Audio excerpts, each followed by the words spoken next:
1, 2, 3, 4.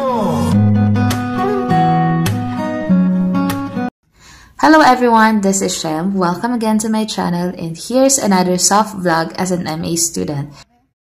Today is our first day class, and kagabi pa lang na-plancha ko na yung damit na susuotin ko. Pagising ko, gising na rin yung mga roommates ko. For the past day, sila talaga yung unang nagigising kasi sila yung may mga naunang activities. Especially na first year sila, meron silang fit or orientation na 3 days. So, by the way, 7:30 AM yung class ko, and everyday talaga yun in math. And this time, kailangan ko talagang mag-adjust dahil yung body clock ko ay napakahirap. Since late na nga ako natutulog and late na din akong gumigising.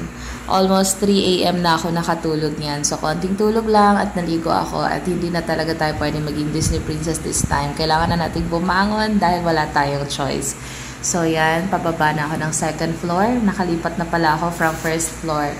And going to the school na this time. And tuwang-tuwa ako that time kasi may kasunuran ako na guy na hinatid pa siya ng wife at ng mga anak niya. Sana all may naghahatid.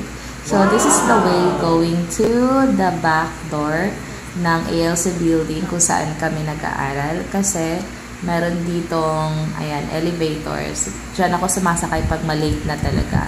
So, dumediretso ako dito sa basement para sumakay ng elevator. This is Kuya Karam. Say hi to him.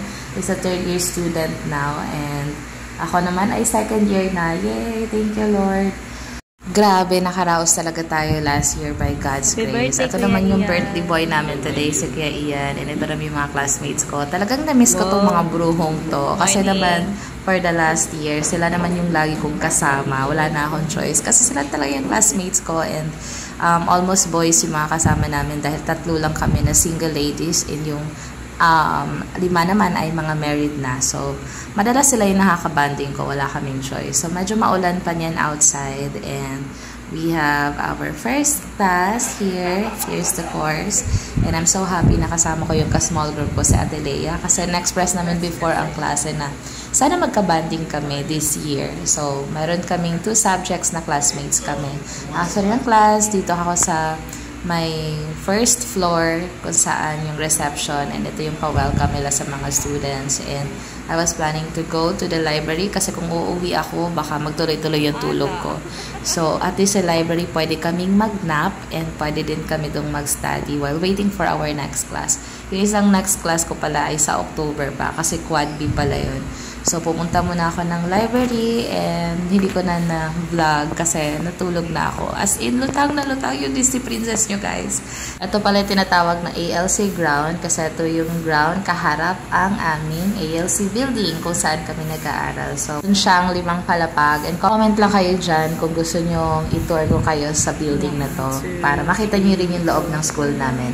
So much for that. Here's my second period sa class. And si Kuya Jan, dating teacher na namin siya from Theo 2. And we also had our nonchalant baby out there na walang pakialam sa amin habang nagka-class kami. Sinama siya ng tatay niya. And I'm so excited na matapos yung class kasi we will be having our first ever na community chapel time kasama ang aming mga faculty and staff and lahat ng mga students. So, every Tuesday talaga ginagawa namin to siya at the end of the class.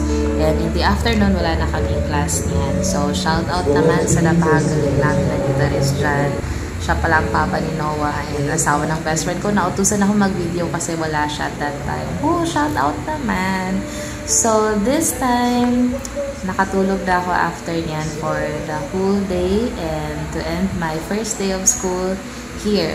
After namin mag-dinner ni Ate Mona, sinama niya ako sa labas at bumili kami ng kape kasama yung husband niya and yung isa niyang anak. I felt so pampered today because nakatulog ako and mamaya mamamilblema na naman ako kung paano ako makakatulog nito. So, yan. Mukha namang i-distress sa first day of school kasi lagi palang mga basahan and orientation ng mga syllabus sa mga teachers. So, we'll see for the next days. Thank you guys. Paalam. God bless.